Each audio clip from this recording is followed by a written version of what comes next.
Hi, I'm Radiance.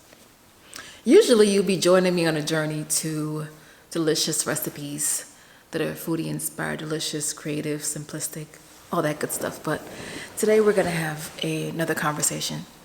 I wanna talk about alkaline food substitutes. Now, on this food journey I've been on, I've tried several things. I'll tell you the story one day, but I've been a raw food this living foodist.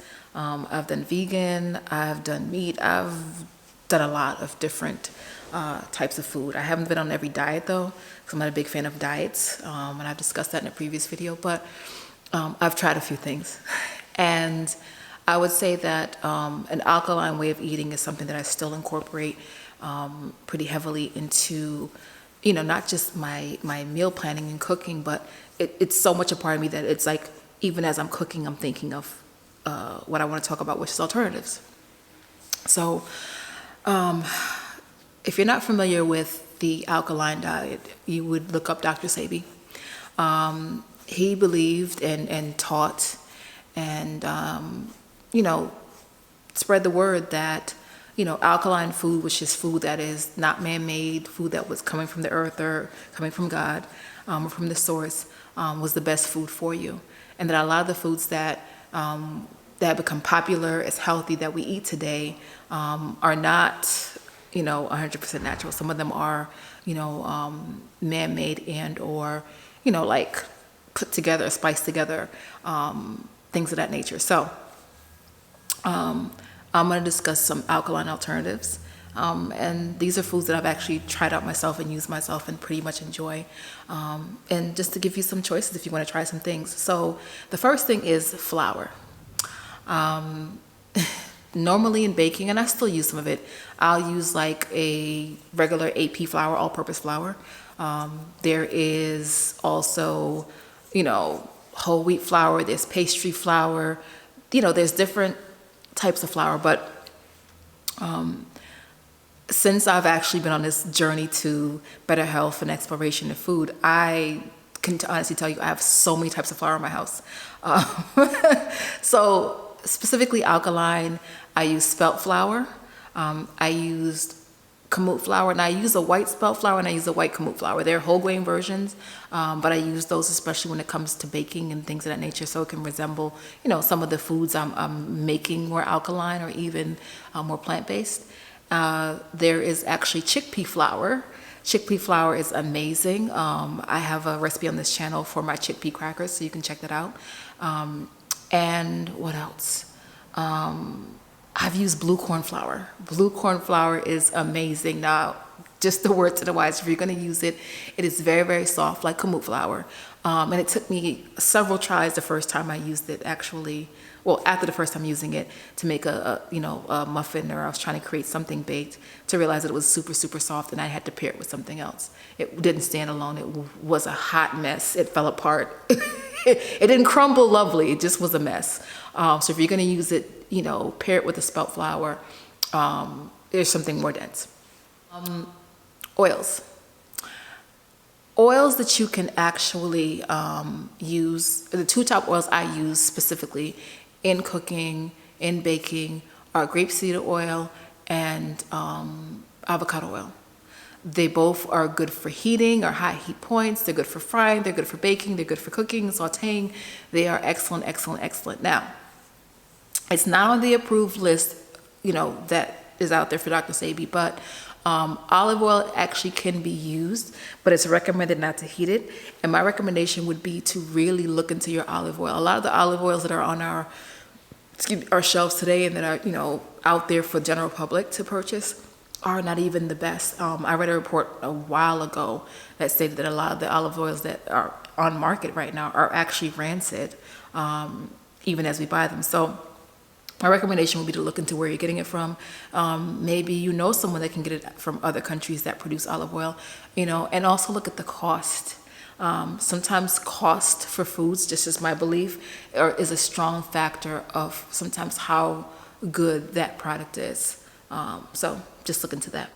I would say for beans, I was big on black beans, red beans, kidney beans. I mean, heck, I'm from the Caribbean, so, we put our kidney beans, our rice and peas, as we call them, in a lot of dishes, even stew peas. So when I was looking at all, alkaline alternative versions, like, what can I do?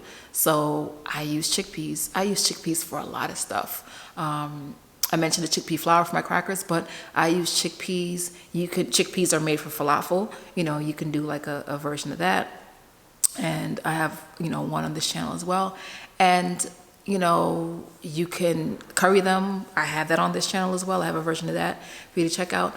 And you can do so many things with chickpeas. My advice to you is this. I love making things from scratch. That's one of my preferences when I cook. I love to create it from just where it comes from. But if I don't have time, I do use cans sometimes, or I'll use like a Tetra Pak.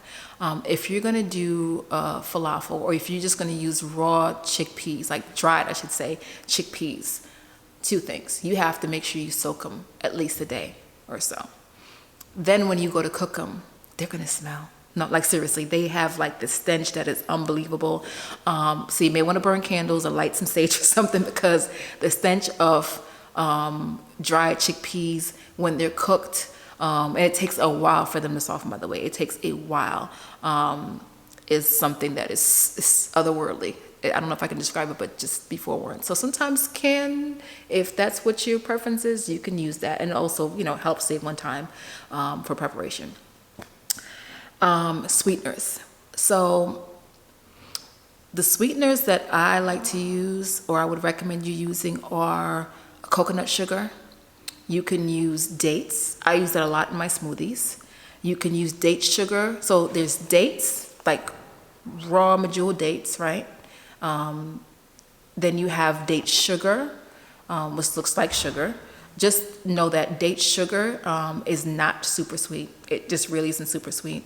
I'm not saying use more. I'm just saying that when you're using it in a baked good or anything, know that it's not super sweet. Then there's date syrup. Date syrup, is, I would say, it reminds me of a cross between agave and maple syrup, in that it, to me, is as smooth as agave, but it, has that color and deep darkness and richness to me of a maple syrup, but it's not. So that's an alternative. Date syrup, date sugar. Maple syrup is a really excellent. Now, I'm talking about real maple syrup, not the ones that you bought to use on your pancakes as a kid, and maybe you still do. I've never been a fan of that for some reason, but actual real grade A or grade B maple syrup are excellent. Is an excellent sweetener. I recommend grade B if you can get your hands on it. But same thing, look at the pricing of it. Not saying that you can't find something on sale, but you're gonna invest a little something if you're gonna get real maple syrup. Nuts. When it comes to nuts, I'd recommend you do Brazil nuts, walnuts, pine nuts, and sesame seeds. Now, pine nuts, I would suggest maybe making an alkaline pesto, because pine nuts are actually one of the main ingredients in a traditional pesto. And I've done it. I've actually done a walnut pesto, although I don't know if we consider it a pesto still. But I've used that for a pesto type green sauce, with like a spelt pasta. That's another thing. That's an extra I'm gonna throw in there that I didn't even think of. If you're gonna do pasta, you can do a spelt pasta. Now, you can make it yourself, but not just buy it. You can actually find spelt pasta online. Just know that it may be a little costly. There's a brand that I bought on Amazon, and I found it in stores. And honestly, it cost me I think like $7 to $9 a box. Yeah.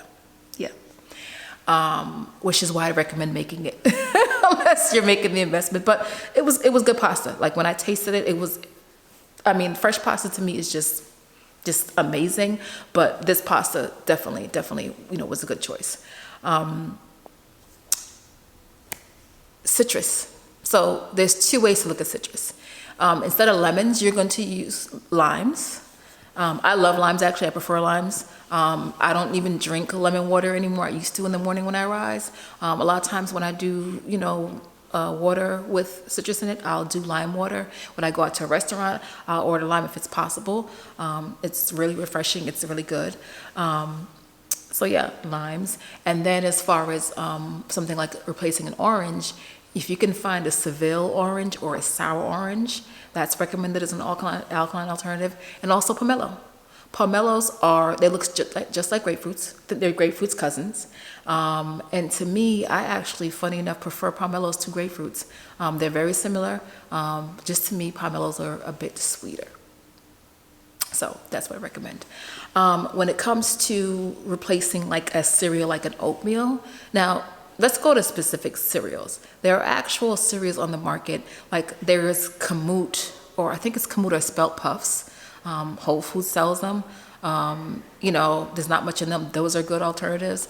If you're doing like a hot cereal, you can actually get like a Spelt Flake or Kamut Flake. It looks just like a rolled oat. It just happens to be made of spelt or kamut, and that's a good, cereal alternative. Amaranth is a grain. It's an ancient grain that, you can also use as a replacement to cereal, and I'd recommend that as well. When it comes to tomatoes, there's 2 tomatoes that are recommended that are considered alkaline. That is a plum tomato. They look oblong in shape. And then cherry tomatoes. Now, cherry and grape tomatoes look exactly the same to me. But make sure you're getting cherry if you're going to go alkaline and getting a plum tomato. As far as an alternative for black pepper, you can use cayenne. Now, cayenne is a different animal than a black pepper. I would say that cayenne has different levels of hot and heat and can be very, very spicy. I wouldn't recommend, but you would not want to do it 1 for 1. You wouldn't want to put in a 1/4 of a teaspoon or half a teaspoon of black pepper, and then substitute that half a teaspoon of cayenne. I wouldn't do that. I would temper it if I were you, which would mean I would shake a little bit. I would taste it, whatever you're making, and then add it accordingly. I wouldn't dump a whole bunch of cayenne because I bought cayenne that was marked like 10,000 levels, something, whatever the levels was. And I was like, oh, I just needed a pinch of it. And, some cayenne is harder than others, but cayenne is very, very, heat, very spicy. You can also use papaya seeds, dry papaya seeds. I myself haven't used them as of yet. I've tasted them in things, but that's another alternative to, black pepper. When it comes to rice, an alternative for rice would be quinoa. If you can find the black quinoa, but quinoa can be white, it can be red, it can be mixed. Sometimes there's like a rainbow type of quinoa. Quinoa to me is very delicious, light but hearty as well, and that's an alternative. And also wild rice. Wild rice, I will tell you though, does take some time to cook. It takes some time to cook. It's one of those things that I had to make a few times before I learned what it took. And I'd also recommend, you adding your flavors in when you can, because wild rice is pretty much a blank palette. To me, it's kind of earthy and a very kind of like, I would say demure, not so bold taste. So don't be afraid to add some like herbs or spices to it to kind of zhuzh it up, so to speak. So that would be your alternative when it comes to rice. Well, I hope this video was helpful. If you like this video, please give it a thumbs up. And actually, if you want to, see some recipes featuring some of the things I've mentioned, subscribe to the channel, and stay tuned. Click the link in my bio also to join my free VIP group and come on over and join us for more discussions like this and more yummy, delicious, foodie-inspired recipes. Thank you so much for joining me, and I'll see you next time. Have a wonderful day.